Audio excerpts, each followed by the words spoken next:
Ladies and gentlemen, boys and girls, children of all ages, today is the day where we're not going to beat around the bush. We're putting it and shoving it right in because you watched. You know, we should really have a theme song. I think the theme song could be in the key of A, B, C, D, E, F, G, H, I, J, K, elemental P, Q, R, S, T, U, V, W, X, Y, Z. Michael Whoosh. Klink, Dr. Alva Barris, and me, Michael Vanderpool, here today because we watched Whoosh. Starcrash. Thank you for reciting the alphabet for us to get this thing started. A woeful attempt at impersonating Nick Cage, which I'm going to say all of us probably have to work on our Nick Cage impressions because we are knee deep in the Nick Cage season here on Because You Watched Starcrash. One night, me and Mike Vanderpool started watching a movie on Amazon called Starcrash. 10 minutes in, called up Michael Klink, said, "Hey, Michael Klink, come watch this movie for me and tell me if it's good." Found out much later with Alan Barris joining that it was not. And here we are today following the rabbit hole of all things because we watched Starcrash. Today to talk about a 1988, potentially 1989, depending which Wikipedia you reference, the Nick Cage classic, Vampire's Kiss. I prefer to see this as a Nick Cage vehicle, not necessarily a classic. He loves this movie. He said this is like his top 5 or something. I do not doubt that. It bears all of the hallmarks of a standard Nick Cage joint. Exactly. I think if Nick Cage could pick a role to perform in again, it would be this role at the top of that list. I think he had a lot of fun with this. I think this was what he wanted to do. And I think the director was like, okay, cool, and didn't really care too much. I hope. This movie, so this is the second time I've watched this then. I've had a lot of space in between the two times. First time I thought it was just about a dude that goes crazy. Now, it's not about a dude that goes crazy. The dude is telling the truth the entire time, but he's a Renfield. And the vampire's real. So who picked this movie? I don't remember. So should I set this one up then? Should I give the whatever? Sure. Yeah. Unless someone else would do a much better job, because I just finished watching this, but I think you did too, right? I watched it last night. It's fresher in your mind. Well, I still didn't see the last 30 minutes, so I've only seen this probably once or twice 3 months ago. So I'm going to be the weakest link here, which is why I'm trying to steal all the thunder up front. Nick Cage may or may not be crazy, may or may not be a vampire, is 100% in this weird sexual thing, mother, brother, son with his psychiatrist, as a literary agent, narcissist, in a kind of yuppie-ish, cheap new money. I don't know what the heck it actually, it's just a weird setting in New York. And we see Nick Cage presented early on as a womanizer going down this rabbit hole, or isn't that rabbit hole is not the right word, the slow descent into madness with a lot of Nick Cage antics in between, as demonstrated so profoundly by Michael Klink earlier with his recitation of ABCs. Yes. And where I picked up the mother-son weird thing with the psychiatrist, because we open in the room with the psychiatrist, they play a vital part of whether or not, the conversation around what he is. She does have a line, because one of the things we do here are quotes, where she does give him like a line where she's talking like a mother to a child, to an infant child, because he's basically having a tantrum during that ABC rendition. Yes. At first I thought the psychiatrist wasn't real, the vampire lady is not real, only the people at work are real, and the girlfriend that he leaves are real. But like the vampire and the psychiatrist are not. And then, skipping ahead a little bit, towards the end, he confronts the vampire lady because she left him for another person. And he says, you can't leave. And he's actually has a physical altercation with a person. And people around him are reacting. So, right when he says, look at her teeth, she's a vampire, she has a moment of being kind of scared. And then everybody starts laughing. So then she starts to laugh. So it's like, okay, she is a vampire. He is a Renfield. But the psychiatrist still is not real. That's my theory. So what's a Renfield? I'll field this one, Clint. Mr. Folklorist. Yeah, so this isn't a folklore issue. This is a literary issue. So in Dracula, there is a character with the last name of Renfield who ends up being one of Dracula's thralls, I guess, for a lack of a better word. And in the Coppola movie, he is played by Tom Waits, if I remember right, and notably eats bugs. Mm-hmm. Well, in the original 30s Dracula, he ate bugs too, to kind of keep strength. And then in Dracula Dead and Loving It. I don't remember if it came up in the book. It fits. It goes along with... Actually, wait, I think it did. Pretty sure it does.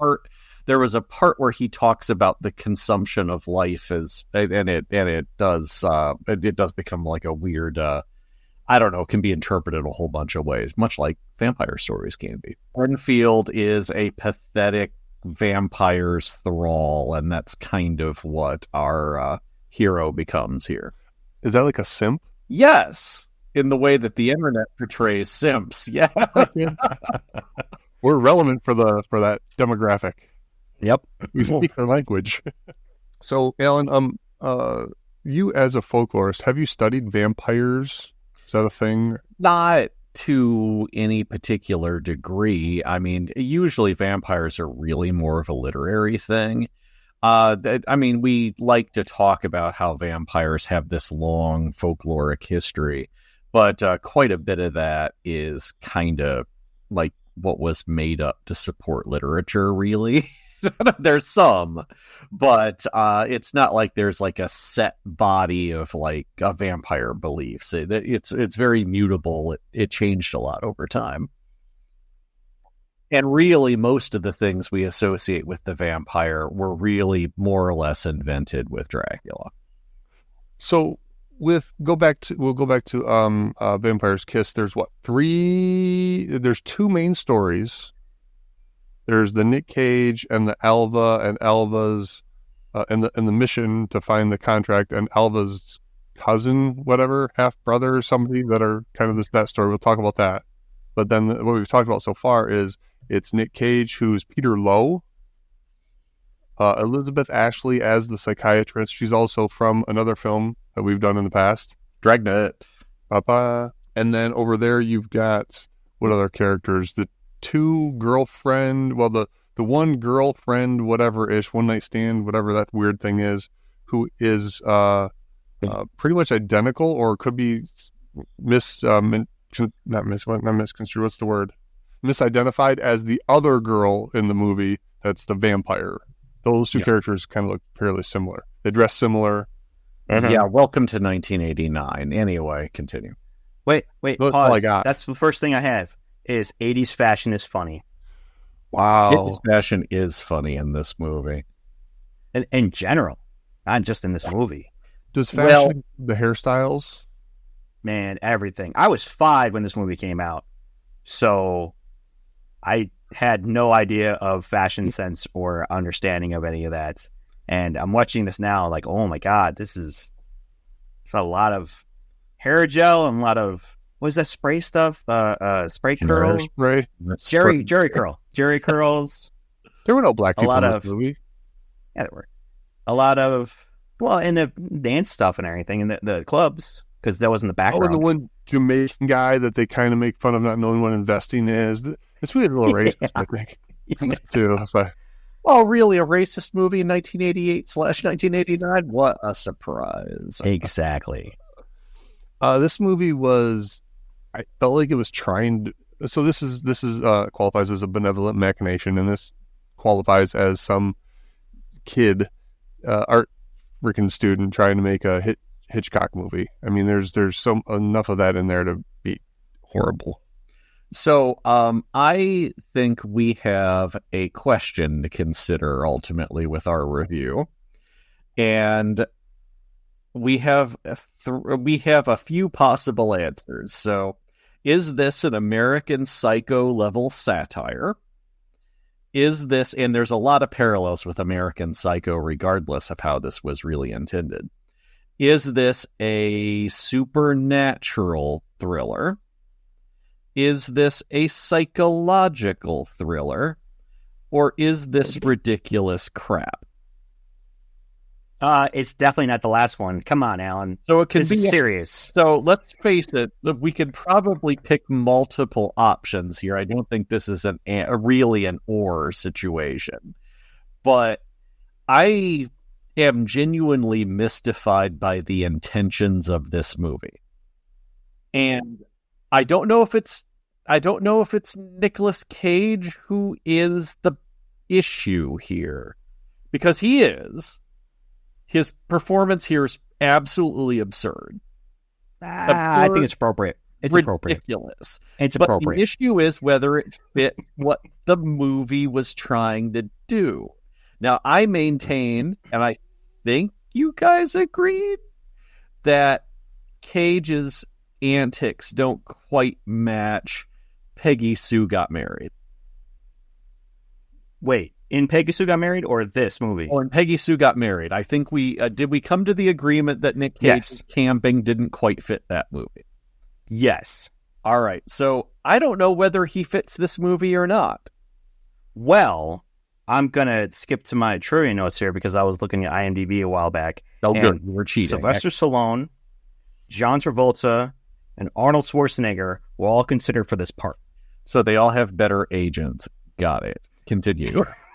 But the point being is, okay, so going back to your original question of which of the 3 or 4 is it? It could be an American Psycho-ish type movie because American Psycho, people think that he actually did murder those people, he didn't murder those people, whatever. And it's ambiguous. When I first watched the movie, first time around, I thought that he was just a crazy man. And it was just his delusions and everything like that, his imagination. Second time, I knew what was happening in the movie, so I watched the beginning, and he started tormenting Alva. Is that her name? Alvita? Yeah. Alva. Yes, Alva is Maria Conchita Alonso. Yes. So he started to torment Alva well before he met the vampire lady. And so you're starting to, the first time when you're watching it, you're meant to think after a while that he's doing all these weird things because he got bit and he's either becoming a vampire like he thinks he is, or I think he's just becoming a Renfield or a thrall or, a servant, a cow, if you will, to the vampire. Definitely not become a full vampire. No, it does not. We believe the supernatural angle.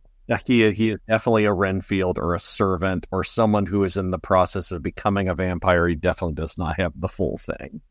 Yes. The opening monologue and some of the shots that they use, the montages they use to transition from place to place or time, mostly are day when that transition's or dawn, moving into dawn, which I think does, and we see a lot of shots of sunlight hitting him throughout the entire, up until the whole entire thing. And obviously what he's trying to do with the mirror, saying he can't see himself in the mirror. But again, that's further down. This progression is pretty slow though. Yeah. But it's interesting because it's either he's crazy, which, he's or crazy this is a enough movie. That's an option. This could just be a movie, and Nick Cage just did a thing. I would love to see the script, the actual script. Versus, that would tell us a lot, I think. And not to rely too much on IMDb here, but in the tags, this is listed as comedy first. I think it's in alphabetical order. Comedy, crime, fantasy, horror. And there are funny moments in this movie. There is also a sexual assault. Yes. And a murder. Well, technically 2 sexual assaults. Oh, so just like Almost. striptease. Yeah. Except striptease, it was out of nowhere. This is kind of goes with it's not completely out of left field. Well, you mean Showgirls? Oh, yeah, No, yeah. Sorry. We could talk about striptease later. I remember it at least being worth watching, if nothing else. Oh, because that was the Demi Moore one. Yes, your favorite movie of all time. Alan, that is Showgirls. Sorry, I confused myself. Is the unequaled work of Paul Verhoeven. But yeah, I think The tone here is really weird because a lot of it does try to go for more of a horror movie feel. If we go with the psychological disintegration angle, this should be scary. Like, this should be Joker. And in fact, there's a lot of parallels with that one too, with the idea of a fake relationship, which is one of the big. All right, spoiler alert. I'm sorry, spoiler alert for those of you who haven't seen Joker yet. I should have said that before I started. There's a fake relationship within Joker, which is quite horrific. Actually, it's absolutely devastating. It might help that plays into some weird phobias I have, but anyway. Maybe I need to have an imaginary shrink in my head. But anyway, there's the. Do. Are we real? Are we a figment of Alan's imagination? No. Am I caught in my head with this podcast? The movie, and there's two things there. The movie does have a noirish, neo-noir type feel with some of the shots and music, and there's just a hint of it, right? Like they were trying to nod that way at least a little bit. Yeah. Which would make you think maybe detective-y. But just darker, though. I'm sorry? Like a darker tone. Yeah. But much, yeah. And then part of that, too, is we don't have, or we do have the Dutch angles and things that happen early on. We see those almost right away as well. I think when the bat comes into the house, we get that like little weird Dutch angle looking down into his apartment. No, it's the POV of the bat flipping around, and you see the bat from the bat's point of view. So when the bat's flying around, but we also get that initial shot of them about to fornicate, copulate, whatever. That's from that high weird angle with a little bit of a Dutch on it. So, but you reminded me, since we get that POV of the bat, so the bat's a character, and the bat is the vampire lady. That's what the bat is. So it's another thing for her being a vampire and it being real, except for other things in his head that go off. It's crazy. Yes, I think we're just going to have to accept that we're not going to reach a satisfactory answer today. I'm giving you all this information, all this evidence. Speaking of absolutely inexplicable things that are in this movie, his accent. It is supposed to be a Philly accent, which it occurred to me because my initial guess was, is he from Baltimore? And I guess the Philly accent and the Baltimore accent do have a lot in common, so that kind of made sense. But he also weirdly goes British almost at some points. It's very odd. It seemed like when he was with certain people, he talked certain ways. Like he has that kind of crappy apartment, right? It's a one bedroom. It's not even one bedroom. It's a studio apartment. But he wears these nice suits with the tie pin thing across the top of the collars and the cufflinks. So he wears really, really nice suits. When he's with his boss and his other bosses in that meeting room, he's laughing up a storm. They're making fun of him, but he's still laughing. Like, ha ha ha! I'm so funny, and this is awesome because I'm spending time with people that are better than me, but I'm one of them. And so it seemed like he's trying to impress people, right? And he's really, really interested in making sure that he impresses the right people. So talking the proper way, being a literary agent, because people that are into literature, they're kind of uppity. They're kind of like, ooh, look at me, I'm in literature. So.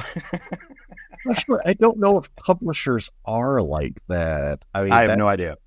Because he's not a writer. No, he's not. That he supposedly likes poetry. I'm like, that doesn't necessarily follow with being a literary agent. Yeah, I know. I guess it could, but... There's a couple really weird shots in this movie. Yes, like the aforementioned bat shot from outside. That got my attention big time this time. The shot of his ankles when he's sitting in the chair, I didn't understand that. Well, so previous night he had the problem with the bat, and then they left his apartment, and they probably went to her apartment, but he had took off his socks in that scene before the bat came in. So he grabbed his clothes, but he didn't grab his socks. So that's probably the same suit he was wearing the night before. Yes, it is definitely a walk of shame and occasion. But ultimately. why is that called out like as explicitly as it is? What does that add? There's certain things like that, I think, that don't add to this story, which makes it more convoluted and not make sense. It's a sign that something's weird and off. I think it might be Alma's first Alva. I can never Alva. remember. Yep. Yeah, Alva's first sign that there is something wrong. Well, it seemed like because it's her. And sorry, Clink, but it's her looking at it that we're following her gaze. Yeah, yeah, and so she notices that. She kind of smiles, like, "Ha, he's so quirky." And even later on, somebody talk about Nick Cage's character. They say he's so eccentric. That was that is almost our tagline, but there's a better one, unfortunately, that he's so eccentric. Yeah, and it wasn't like he's crazy or he's off or he's weird or he's scary. It's eccentric, meaning that's weird, only a nice time kind of weird, not a psychotic rape murderer. Oh, wait, exactly. No, he's eccentric. Yeah, but that's early on, and so it's slowly building these things up. So one of the things we do is quotes of the movie, and I would like to try a Nick Cage impersonation as well. Since Clink, you kicked us off with your ABCs, I'm going to give a quote, if you don't mind. Go ahead. Make sure I get this right. Hold on.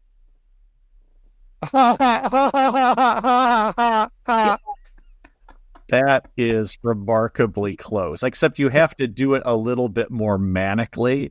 Like your life depends on it.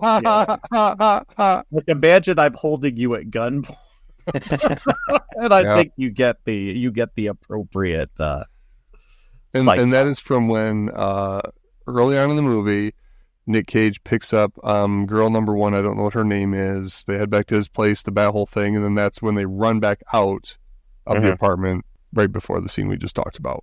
Girl number one is Jackie. Can we talk about that scene, that beginning scene? We sure. The almost sex scene, the voyeuristic. No. Before you're watching almost sex scene. Oh, okay. Yes. Thing. Oh, we'll just talk about the whole thing. So they start off in the bar. Yes, start off in the bar, and so he is in New York. He lives in New York. This whole thing takes place in New York. He's in a bar. I'm guessing he just got off of work and went straight to this bar because he still has his briefcase. Like, what the hell? That's how they do it in 1980s New York.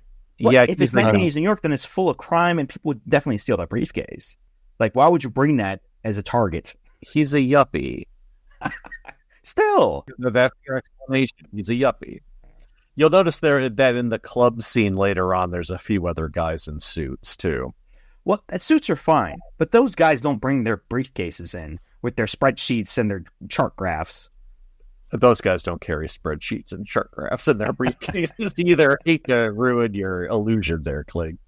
And numbers. Those guys don't pay attention to numbers. Numbers are for squares, man. And it sounds like, because there's a side conversation that's happening, and I think when we enter the bar the first time, and then one of the actors throws a line to Nick Cage, to Peter Loew, Nick Cage's character, like they know each other, like this is a common place that he hangs out, right? And he has obviously no trouble picking up real and fictional women from this bar. They're all real. All the women are real. I'm quite successful with imaginary women. Continue. Bat in 1,000. Works every time. Anyway. And basically they have a fun night getting horny over flying rodents, and that leads to Nick Cage becoming aroused when fighting the bat. All right, so let's back up because there was a moment that ruined it for me, I have to admit, and that is, of course, when Jackie takes the stockings and the heels off. It's like, no, you don't know what kind of movie you're in. Because you'll notice that later on, our vampiress, Rachel, she is wearing her lingerie as she is viciously attacking our hero. So our hero in quotation marks. Our protagonist. Not our hero. The guy who the camera is pointed at most of the time. And we can't ignore because he's mugging wildly. I do love this movie. I just overall, because I was thinking as he was walking through the streets towards the end, like oblivious to everything, we're watching the story of an NPC or a side character. This is not a main character story at all. This is a side character story. And we're meant to think it's a main character, which I think is amazing. Yeah, there's a lot to suggest that, actually. Yeah. And the thing that suggests it most is what ruins this thing the most for me is it's so stinking slow. It is like slow. A lot of that stuff in between time could have just been like, well, I'm out doing cool shit. Could have been edited out. And when I come back, and seeing the NPC do their thing, not all the boring stuff in between. It could have been boring things, or it could have been, like boring but dramatic things. It could have been scary things. It could have been funny things. But since this movie can't make up the hell its mind what it is, yeah, I found the pacing appropriate though, because really? It's a slow descent into madness for him. So we don't want this like plateau and the down, plateau, down, plateau. You want to kind of have a gradual thing, and right. showing the small parts too. But well, part of this is a corporate satire too. So and I have that. Kitty is a character in it too. So we get lots of shots of New York, and Yes. lots of shots of drones going to work and all that stuff. Again, we get a lot of shots of the workplace. Like, and again, we see some of the other workers. Notably, none of them, except for the slightly, I was going to describe her as mannish. But she actually does have she's actually one of the few actually like characters who does the right thing in this movie. The older woman who asks if she's all right in the bathroom and then asks afterward if she's all right. Yeah, but that woman just goes, "Are you all right?" and then walks off. Yeah, she doesn't stop at all. The entire right thing. This movie I wrote down is it anti-capitalism? Question mark.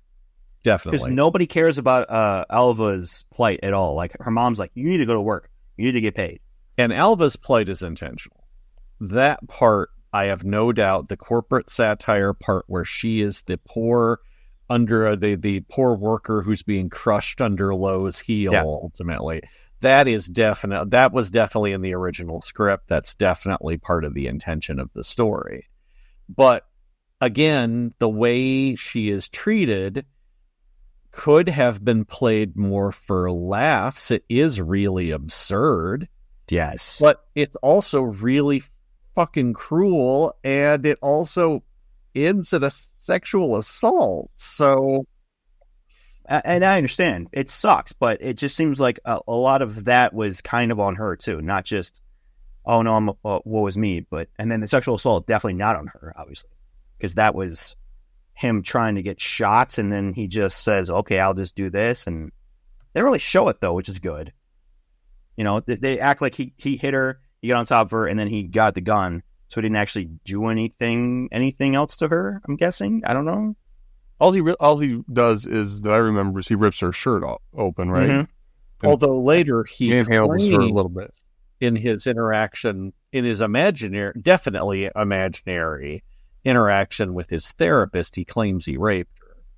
Yes. So that's why I don't might understand. have been beating himself. Well, I don't know how you beat yourself up for like just assaulting your coworker, but it might be that he's blowing it up a little bit in his head. But he definitely murdered that gal, it seems. So yes. That's the one where he bites. So near the end of the film, he ends up running off, fully convinced he's a vampire at near the like 3/4 point in the film. I have a quote for that. Do you want to do it now, or should I just kill the girl first? Set up so your thing. He kind of runs into the nightclub as this like whatever nightclub god, runs to the front of the line and just basks in all the glory of the nightclubbery, and sneaks in, somehow gets into a back room where there is a woman sitting by herself, sniffing some coke like you do. In a big, huge, busy club, back room wide open. She's sitting there in a booth. Yeah. Think about it. Don't think about it. Continue. Yeah, he approaches her, makes small talk, and then kills her by biting her neck with his fake plastic vampire teeth, because the $20 fiberglass teeth were much too expensive. Because again, he acts like he's got money, but he doesn't have money. Is that bougie? No, that's not bougie. Bougie is when you actually have money. What's the term? He's a social climber, maybe, that he is trying to project a image beyond his means. So here's my quote, and I'm going to do it in a dramatic sense and not in a Nicolas Cage sense. Oof. Okay? I'm a vampire. I am a vampire. I'm a vampire. I'm a vampire. I'm a vampire. See. This really does feel like a Nick Cage like audition of his life. The whole thing is just, and there's even a line, and I can't remember where it happens, but where he's referenced to being an actor, like playing a part. Oh, it's one of his coworkers. He's in the bathroom. He splashes his face. He looks up and goes, "Where am I? Where am I?" And he's touching the mirror, like, "Where am I? Where am I?" And I thought it was just he just woke up from some delusion or something, because he can see him. I can see him in the mirror. Like, we can see him in the mirror. Oh yeah. So, but he's touching the mirror. Like, where am I? I thought it was, and until Alan, you said something, or somebody said something, I thought it was just him waking up from something. But he's acting like he can't see himself in the mirror. Is that what I'm supposed to believe? Yes. And then we get what I have identified as the tagline for the episode, which is, "You're the goddamn crapper, Loew, and I'm trying to take a dump. So either shut up and leave the acting lessons for home or go back to the ladies' room." It's going to be on a I wish scroll. someone would say this to Nick Cage in literally every movie he's in. And like, just shut up and leave the acting lessons for home or go back to the ladies' room. Back to the first sexual assault in the ladies' room. The old lady, that's weird, because Nick Cage is attacking and follows Alva into the bathroom and is kind of attacking her physically. Does he physically attack her there or not? It's really close if he doesn't. Yeah. I mean, He doesn't. I don't think he does. He's right up. He gets kind of up to the line. Oh, and the way they run down the hallway too is very comedic. Like, it takes too long. Yeah, but the shoes are not grippy, so he's going back, and then he slides slides into her. Does that twice, but the way that it's shot and the way that he does it is supposed to be comedic, it seems. It's because it's exaggerated. Yeah. I think that, like, it takes too long, and his movements are, everything he does is exaggerated. Yes. Right. But the old lady in the bathroom, she does, and this film does it quite a few times, it almost breaks the fourth wall, or comes really close. She looks at the camera. Yeah, she's up, and she delivers that line, "What the fuck is going on?" And I think that is her looking at us, telling us what is going on in our own heads. The ladies... But then she does, and this is where it gets weird, because she does, it feels like she leaves the restroom with those two in that type of situation. So I don't know that she's much of a protector. No, she's not. As much as after the fact, make sure she's not going to say anything, because the old boys up in the conference room are going to tell the story about how they let that one get away. Yeah. But it's funny, because her reaction to what the fuck is going on, it's called looking down the barrel or looking in the camera. Yeah. It's almost as if that actress read the script and is talking to us about the movie. She wants out of the movie. Yeah. So that she literally walks off the movie and we never see her again. Yeah. Yeah, but I did write that. It looks like he was auditioning through a lot of this with how he was behaving. Going back a little bit, I have a few of these. I have, how much of this movie is Nick Cage and how much of this is script? Like, we were talking about wanting to see the script. Like, some of this is just seems like Nick Cage being Nick Cage, especially with the cockroach eating scene. Like, that was all his idea, and they did that 5 times to get it right, which is insane, because he actually eats a cockroach in the movie. Yeah, that's not fake. That's 100%. Now, he does eat a bird or birds later on, but that's not shown on camera. But exactly. Again, it's almost like dime store acting, though, because when he does that, there's this big long shot that's a trail of feathers. That's way too many birds, and before he's hiding the bird and yada yada. Yeah. How does he capture it? He just runs after it. I think it's just one bird, right? It's just one bird. But the feathers, it looks like it was like a whole flock of seagulls. Yeah. And then it gets to him with his hand on his stomach, like just the most. But the entire time after that, he starts dry heaving. Yeah. Like, he constantly is driving because he's not supposed to, 1, eat raw bird, and 2, drink blood. Bad. Don't do that, kids. Yeah, he's not Don't eat very raw healthy. birds. Don't drink blood. Ever. Unless it's Klingon wine blood. Then maybe. Is that the 1922 Nosferatu that's playing on the TV? Yes. Yes. Yep. That's a good movie, though. I like that one a lot. Yeah, that's it was specifically the iconic shot of the vampire reaching up and then grabbing the shadow grabs at the heroine's heart and she passes out. Mm-hmm. And whenever you show something in movies that is shown on the camera, not just a background thing, but actually is focusing on the camera, that's important, right? Oh yeah. I'm not a movie maker, but that's something important, correct, Van Poel? Yeah, and that's where I felt Usually. some Hitchcocky stuff. Yeah, like here's this thing you can't miss it. This is important. Yeah. So why would they focus in on those mimes dancing in front of the thing? Like, they dance, and then he hits her, and then she spits on him, and then he goes like he's gonna hit her again, and then she is fear, and then they go back to dancing. And they do that twice. Once on the way in, once on the way out. We get the same routine. Mm-hmm. And then we also, part of that weirdness there, we get an audible slapping sound where I would think mimes wouldn't actually. Yeah, it kind of defeats the purpose of your art form to actually. Yeah, do mimes actually touch? I don't know. I don't know if you I have can no touch idea. or not, but should be making sound. Even I know that one. They're mimes. They're mimes. But I didn't understand the point of that, unless it's just to talk about abusive relationships and how he's abusive with that Jackie lady. I guess that works. My comment in my notes is, what kind of NEA shit is that? Yeah. I think this is an art film. That's what I really think it is. It wants to kind of be an art film, I guess. Speaking of... Oh, go ahead. Well, I just have, this is later on when he's just roaming the streets with a piece of broken pallet wood, and he's just walking down the middle of the street, and cars are trying not to hit him. I said, this isn't a movie. It's just a camera crew following Nicolas Cage around. Because that's all it seemed like it was after a while. Yeah. There were some weird shots, though, where I think it jumped away from that. So, right, Nick Cage is probably in, 95% of this movie? How many shots is he in? Almost all. Because I can only think of quite a bit of it. Yeah. I can only even think of one right now. After he leaves the psychiatrist's office, one of the times he's there, and I think we start to dip into his madness or whatever it is. The Alva at home scenes. Yes, yeah. Except when he comes to her home. Yeah. But the psychiatrist, we get that lingering shot of the psychiatrist after he's gone, and then the Alva at home shots, and the Alva in the with her cousin looking for protection. Oh, and we get Jackie at the getting stood up.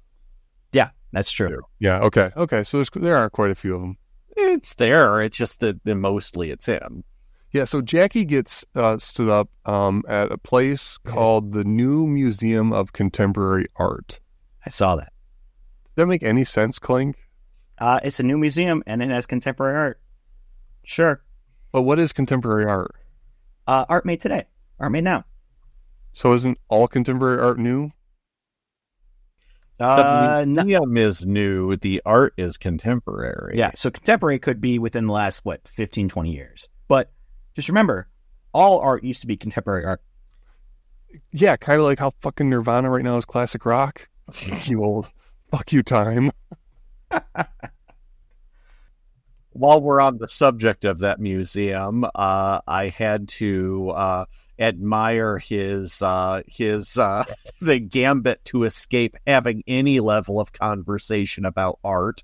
Okay. You gotta take a piss and then immediately flee. And so I think that's another thing where he likes to act like he's more refined than he is. So he lives in the crappy apartment. He dresses nice. He kisses up to his superiors all the time. He goes to an art museum because he's like, oh, hey, I want to be refined. This is the girl. I want to show off in front of her. She asks him, the first time she asked him a question, what do you think? I got to go. And he ditches her. Yeah. I got to take a piss. So one of the things, going back to the psychiatrist or therapist, one of the things that I noticed was she says, "I'm not telling you anything you don't already know." Yeah. I mean, it's a thing you could tell somebody like, "Oh, you already know these things," but also because you're talking about the misfiling the contract, but also it could be she's literally doesn't know anything more than him because she's not real and she's a figment of his imagination, and so that's why she's telling him that. Yes, that she's the narrator would hold. And Tyler Durden, from Fight Club. On the subject of interactions with the therapist, the other line I was thinking of using as the tag for this episode was, I guess I was pretty horny. I had a little to drink. I was a little drunk. Plus, I was horny. I mean, I've got that one starred for a reason, Alan. Yeah. I have the note next to it, story of my life. So I didn't understand the whole him freaking out because the therapist goes, "Well, maybe the contract was filed." He's like, "Who would do that?" She's like, "I don't know." And he was saying something like, well, tell me who misfiled it. And she's like, "How would I possibly know that?" And then he just goes off, and then that's when he recites the alphabet. That's when he has his tantrum that leads to the alphabet, which is just pure nonsense. Yeah. Well, I'm glad you know your alphabet response. Yeah, and because her response in a very motherly, the way she delivered this was kind of odd, but very good. You know your alphabet. Uh-huh. But it wasn't sarcastic. It was a weird delivery on that. But it was very much like you're a bad boy or you're a spoiled boy or something. Please don't put a bullet in my head, you spoiled boy. And then weirdly enough, this is another thing that the filmmaker didn't have to show, but later on, he calls his psychiatrist desperately to try to book an appointment because, number one, I think he's seen his psychiatrist at least more than once a week up front by some of the dialogue and things like that. But then later on, he calls her begging, "I need your help, I need your help, I need to see you, blah, blah, blah." She's trying to adjust the dates. But then she does, and she's how old? She's middle-aged, right? Yeah. She has a young boy that is there, obviously, as a... she has a boy toy. Part of her playroom, which just is weird because they didn't have to show that guy, right? They didn't have to show that character as part of it, but then it does map back to the whole younger mother-son-y type weirdness we see with Nick Cage earlier. Wait, was that younger guy Alva's brother? I can't remember. This movie might be racist. Like we've already... we might be making it more racist. I do recall them looking somewhat similar here. I barely remember the guy because I wasn't paying attention to him. Let me see if he shows up differently on IMDb. Keep talking. Well, and at the very least, they share similar characteristics, much like Jackie and Rachel do. I mean, Jackie and Rachel. There's ways when people look similar that you can either accentuate that or diversify or differentiate them. Yeah. When they look similar enough, you style their hair the same, put the same kind of clothes on them, it extends all that. Mm-hmm. In this scene where he meets Rachel, is that her name? The vampire lady? Yes. Yeah. In this scene where he meets her, at the very, very, very end of the bar, the guy with the handlebar mustache, that's Niles. And then they pan forward, and the dude that's talking to the other guy in front of Nicolas Cage, he's some actor too. He's some comedic actor that's been in a crap ton of stuff now. I forget his name. Yeah. Alan, get on that. But it's just amazing. Like in the background, there was Niles. I'm like, yeah, he's Niles, and I couldn't not from see Frasier? that. So what you said? Yeah. Niles is Frasier's younger brother. Yeah. He's married and he wants to get a divorce. He doesn't like his wife. I don't know. Are you sure you're not talking about 2.5 Men? Basically the same show. Frasier's better. Frasier's a classic. I think I had one more quote. Well, fuck you too, sister. Yeah.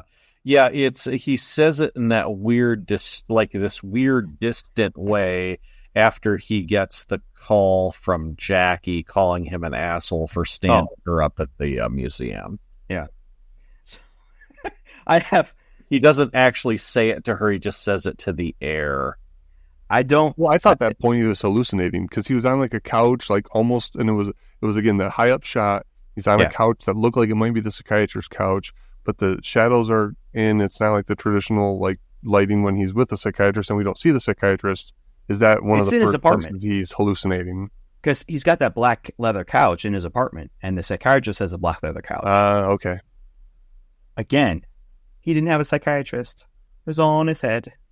Wait, this might be just like Jonah Hill. So I was looking at the IMDb a few months back when I was doing the notes for it the first time, and I don't remember writing this down, but apparently I did.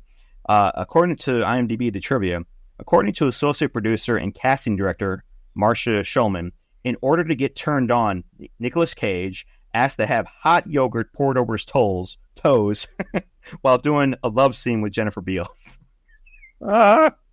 I don't understand, but I just read that and I was like, oh my God, that's crazy. So Nick Cage can get everything up other than his toes.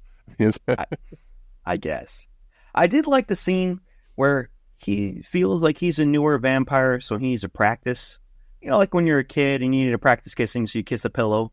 He practiced kissing or biting the pillow. Dude, yeah, he's getting in there with a knot in the pillow pretty hard. That was the one time I felt he was acting. So the whole movie is just him and then that. I don't think he was really biting that pillow. I think he was, but not really biting. You know, I do that with your arm, like, I'm sure really biting. That's what I don't know, dude. I think that was a little disingenuous. So he wasn't coming from a place of truth. He was just lying to us. Yeah. And not. Okay. The complete opposite of the cockroach eating incident. Yes. Because he went full cockroach on that. Yes. Like Gillian Anderson during one of the episodes of The X-Files, during the episode Humbug. We've talked about this before. Yes, we sure have, because I love that scene. But anyway, there's two moments. We already have a reference of the weird barking, giggle, drunk scene where he's literally ha-ha-haing. And then later on, when he attempts to shoot himself, he actually says, "Boo-hoo." No, I thought it was pa. I thought it was pa. Oh, pa. If you listen to it very carefully, he's going, "Boo-hoo." Okay. Yeah. And I've got a note here after the ha-ha-haing, and I've got, he's a good actor. And I don't, because there's stuff here he's doing, which, I get his creepiness at times actually works pretty well. But then we get, woohoo, which is so weird.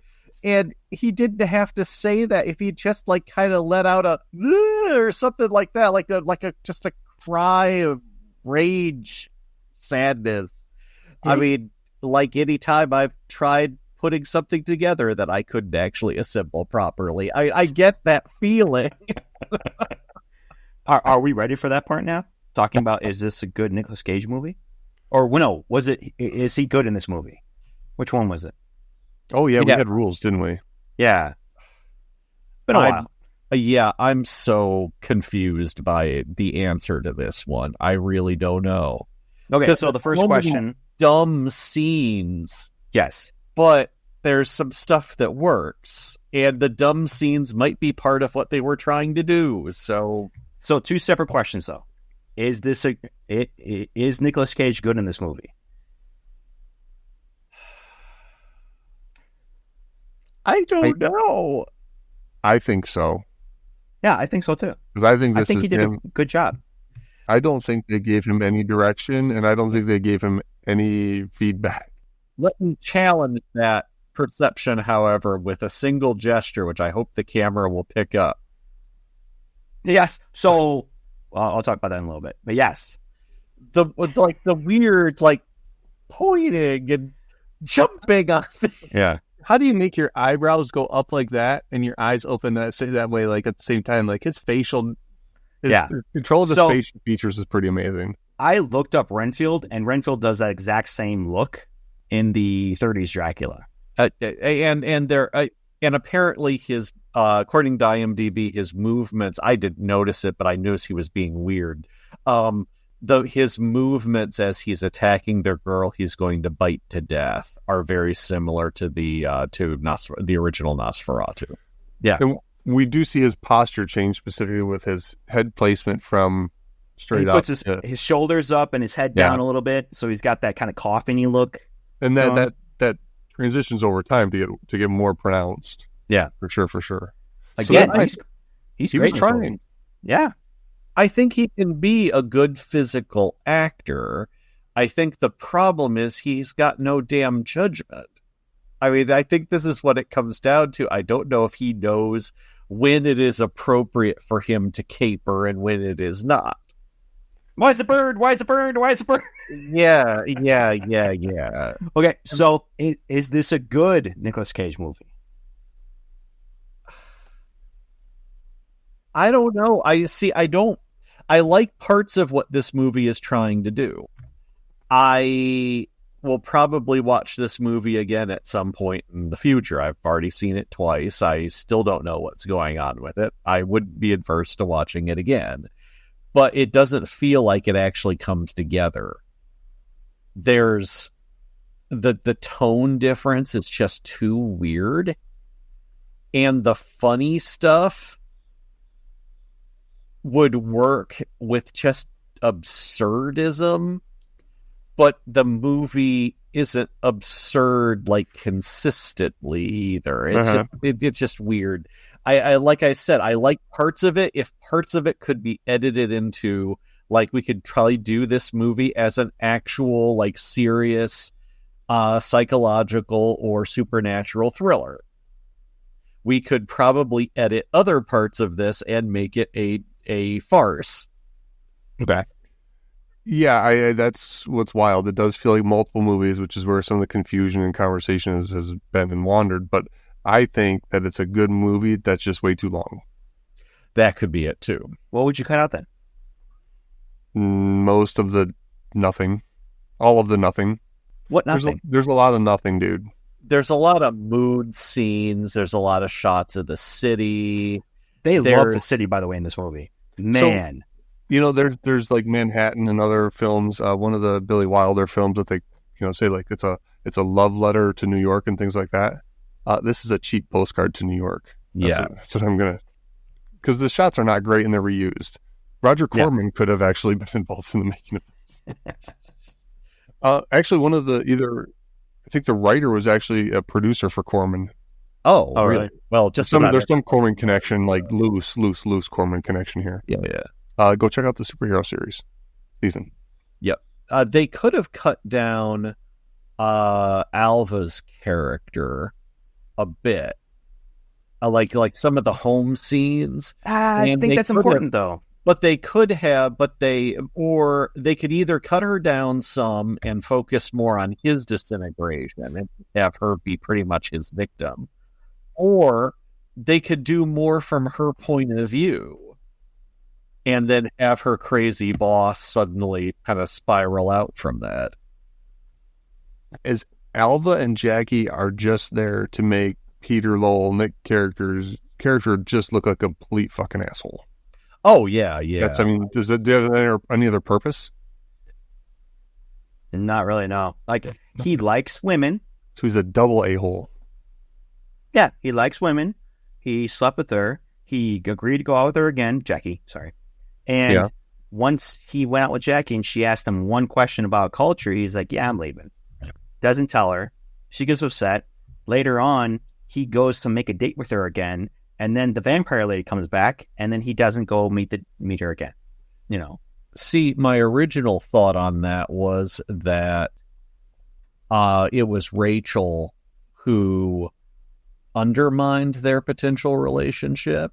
But then I realized the very opening scene of the movie is our hero talking about his talking about another relationship he had that I can't remember the specifics of it. I thought it was a one-night stand. Yeah, it sounded like a one-night stand. And it's all it was, because she even said you wanted her, and then that night, right? He's like, yeah, and then he said, and somebody said, then I didn't want her later on. I just wanted to get out of there. Yeah. So I think we're supposed to get that he was a scumbag from the beginning, and it's just the vampire thing that comes out as he degenerates. Or he was a scumbag, and then he meets Jackie. He's like, I'm going to try with her. And then he does. But the problem is he's insecure. And then a vampire comes and takes over his life. As vampires will do when you're insecure. You got to be careful with vampires. So teenage boys, if you're watching this at home, watch out for those vampires. Oh, another good vampire movie, Twice Bitten, with Jim Carrey. That's a good one. The opening scene is interesting because that sets up everything where he's with the psychiatrist. The shots from the city, the montage of the titles, we do pick up his voice early on. This is what you were talking about. And he says there's some line about stretching himself from here to Ethiopia. And I'm actually looking at some version of the script I found. And they call him the rubber man, whatever. And then there's something that says he's the last of the Fantastic Four we've been searching for. Number one, Roger Corman. And number two, who is missing from the Fantastic Four? There's four of them. They've got four. Well, he is a big Marvel Comics fan too, so they might have just said, "Hey, say something."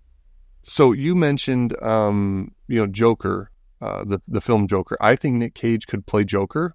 I'd like to see that. I also think I'd like to see Nick Cage in the multiverse as Loki.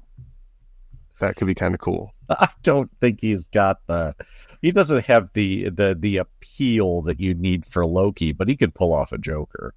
Like hell, like now we're looking at so many actors who've played the Joker that, I mean, it's just like it's like doing your Jack Nicholson impersonation, like in real life. I mean, everybody has that in them at some point. Everybody can do their Christopher Walken, and then every male actor especially can be the Joker at some point. This can't be the real script. That's not the real script, anyway. But I do remember that line. Mm-hmm. Yeah. So what should we do now? Should we learn things? Let me do a quick quote rundown before we move into what we learned. The ones we didn't already cover. Let's see. Fucking grease hole.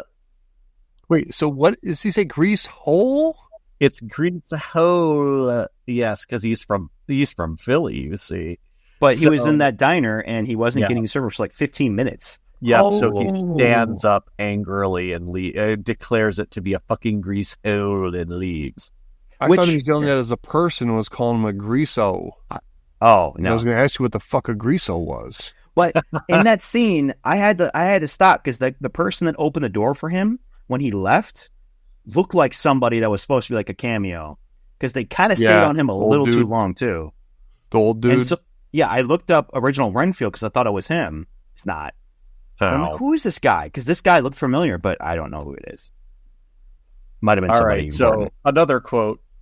That's right, Alva. It's a horrible, horrible job, sifting through old contract after old contract. I couldn't think of a more horrible job if I wanted to, and you have to do it. You have to, or I'll fire you. Do you understand? Do you? Good. Then there's no problem then, is there? And then she leaves. Don't you want to use your gun, Alva? And then I've got my stage direction here as weird Cage face.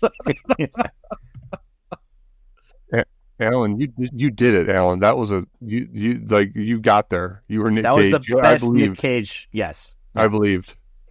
So, but now is that an elaborate gesture or what? Plus, look, soup.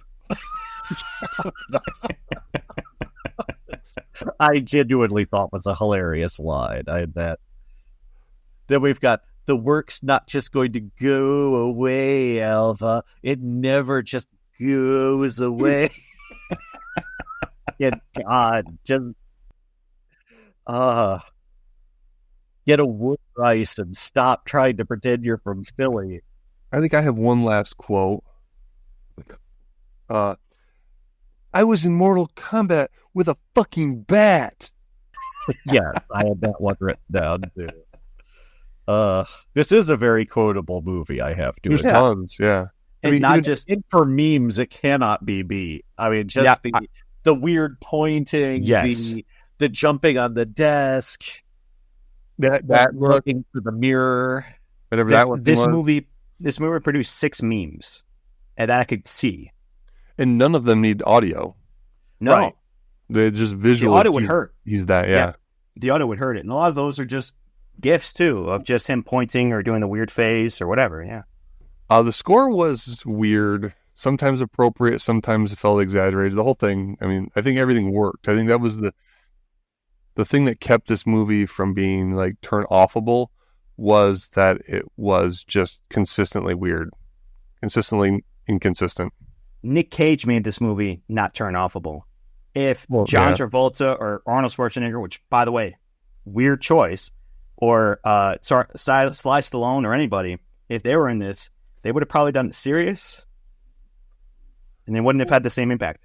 It could have been like Sly Stallone as Rocky trying to act in a commercial. That would have been epic. Oh, here, Rocky 2, right? Oh, wait. Fucking greaso. Am I getting through to you, Alva? Or let's see here. I was in Mortal Kombat with a fucking bat. That's right, Alva. It's a horrible, horrible job. Guys. So, I do have one last question, Clink, before I learn anything. Is that really what contemporary art was in the 80s? Like, what was in that art gallery? It just looked like black splotches of vaginas. Okay, first off, it might have been a Rorschach-ian thing, which you've told us well more than we should know about you. Secondly... You already knew, Clink. You already knew. Well, secondly, it seemed like there were giant pieces of paper that were attached to the top to the walls, and there were these washes of black and some reds and some grays going on, maybe with a giant brush, maybe with a mop or something. I don't know. It seemed interesting. I wanted to see him more, but they moved on. Sad day. What about the art in his apartment? Since I do have a resident artist here, did you look into that at all? So anytime they show art on screen, I'm like, okay, this has to be something, right? Right. There's one over what I consider his mantle, even though it doesn't really have a mantle. It's of a still life that's not very well painted. Maybe it's early 50s, maybe late 40s, but it seems like it's cheap enough to where he could buy it to have original art in his apartment. The other one is a little portrait, from what I remember, a little portrait that I think is halfway finished. Like some of it's unfinished. Yeah, the back of her head, right, is missing something. Yeah. And again, I think it's just something cheap he could buy to have up, so then he seems more important and thinks and acts like he understands and likes art more than he does. Like that's all I got from that. Because I couldn't see anything else with it. In what's the movie with the Batman guy? Oh geez, we talked about it earlier. American Psycho? American Psycho. Was he really rich, or was he like kind of faking, pretending, half pseudo rich? No, he had money. Okay. He came from a wealthy family. It was the equivalent of like a trustafarian, and on top of that, he had a make work job that paid him a huge pile of money. So Yeah, because everything about this movie everything about the set decoration in this movie feels cheap. I'm part of that. Might just be that movies in the 80s look cheap now. But Yeah, that was nice wallpaper 30, 40 years ago. Vanderpool, What's up, Clink? what did you learn? I learned that contemporary art sucks. 80s contemporary art or just contemporary art in general? 80s contemporary art sucks, and I'm so glad I was a teenager and didn't give a F about it back then. I didn't have to see it. Okay. Dr. Love, what did you learn? I also learned my alphabet. Hey, there we go. Good. I'm a good boy. I learned that if I ever decide that I'm going to perpetually harass one of my female coworkers and travel out to their home, where they live with their brother, who's eventually going to stab me through the heart with a stake, that everything's okay if I bring soup. You should carry around a Lipton with you everywhere you go. It's okay. I had soup. My heart's in the right place. Don't kill me. You ran over my dog. I have soup. Oh, okay. Clink, Yes. what did you learn? Well, I learned don't mess with a vampire because they'll mess up your life and take you over. And if you're already kind of crazy, they'll just exacerbate the problem. And mental health is an important issue that everybody should face. Yeah, go see your shrink, people. If you need to, yes, go see your shrink. Go call somebody. Unless your shrink is imaginary, in which case... No, go see a real person. Go see a real shrink. What should we do next time? I mean, we Mandy. only have two choices. Wait. Do we want to get weird? Bad Do we Lieutenant. want to get really weird? Mandy. Bad Mandy's Lieutenant. really weird. I don't remember Mandy. I do. Don't we see We a saw penis in Mandy? I think there's a penis in Mandy. I think we need to do Mandy now. You want to see a penis? You've piqued my interest.